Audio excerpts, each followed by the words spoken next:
ঝড় বৃষ্টি যত যাই আসুক না কেন, সময় কিন্তু সে তার নিজের নিয়মেই চলবে। ঝড়ের ছোঁয়া প্রকৃতির মাঝে কিন্তু দারুণ প্রভাব ফেলে যায়। আসসালামু আলাইকুম, সুমনিস ব্লগ পেজ থেকে সুমনি বলছি। আশা করি সবাই ভালো আছেন।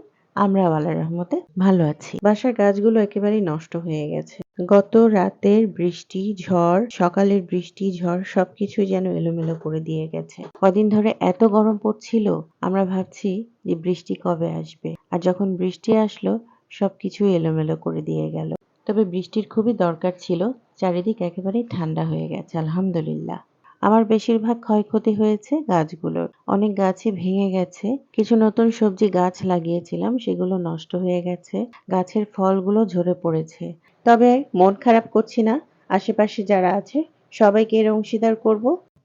এটাতেও কিন্তু অন্যরকম একটা আনন্দ আছে। ঝড় বৃষ্টি তুফানে তো কিছু না কিছু ক্ষয়ক্ষতি হয়, সবজি ফল এগুলো পড়ে যায়, কিন্তু এত যে পড়বে ভাবিনি। আর এই পেঁপেগুলো ভেবেছিলাম পাকলে পারবো, কিন্তু সেটা আর হলো না। আর ঝড়ে আম পড়বে না তা তো হয় না, অনেক আম পড়েছে। কাঁচা আমগুলো আম ডাল ভর্তা আচার এগুলোর জন্য কিন্তু ভালোই হয়।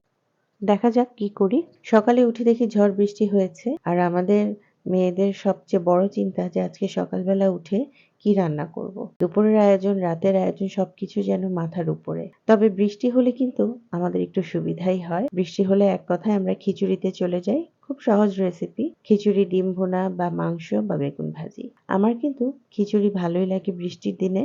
রান্না করতে করতে হঠাৎ মনে হলো আপনাদেরকে এই গাছটা দেখানোই হয়নি। অনেকে দেখতে চেয়েছেন। একপাশে টিনের চাল বেয়ে আমার এই গাছ একেবারেই ছড়িয়ে গেছে। সন্ধ্যা হলে এত সুন্দর সুবাস ছড়ায়, দারুণ লাগে তখন। এই ঝড় বৃষ্টি যত যাই হোক না কেন, ভেবেছিলাম এবার মাসের ১-২ তারিখেই বাজারটা করে ফেলবো। মাসিক যে বাজারটা, শুকনা বাজার আমি সবসময় করে থাকি মাসের প্রথম দিকে। বৃষ্টির জন্য একটু দেরি হয়ে গেল, আর আপনাদের ভাইয়া ব্যস্ততার কারণে আমাকেই কিন্তু সেই গুরু দায়িত্বটা পালন করতে হয়। খিচুড়ি রান্না আমার মোটামুটি কমপ্লিট। রান্নার শেষে আমি একটু ঘি দিয়ে দিই। বাচ্চাদের চাইতে আমার কাছেই কিন্তু ঘিটা খুব ভালো লাগে। আজকে বাজার করব বলে মাসের যে হিসাবটা সেটা করে ফেলেছি। প্রত্যেক মাসেই আমি কিন্তু এভাবে হিসাব করে ফেলি এবং কিছু ভাগাভাগি করে নিই।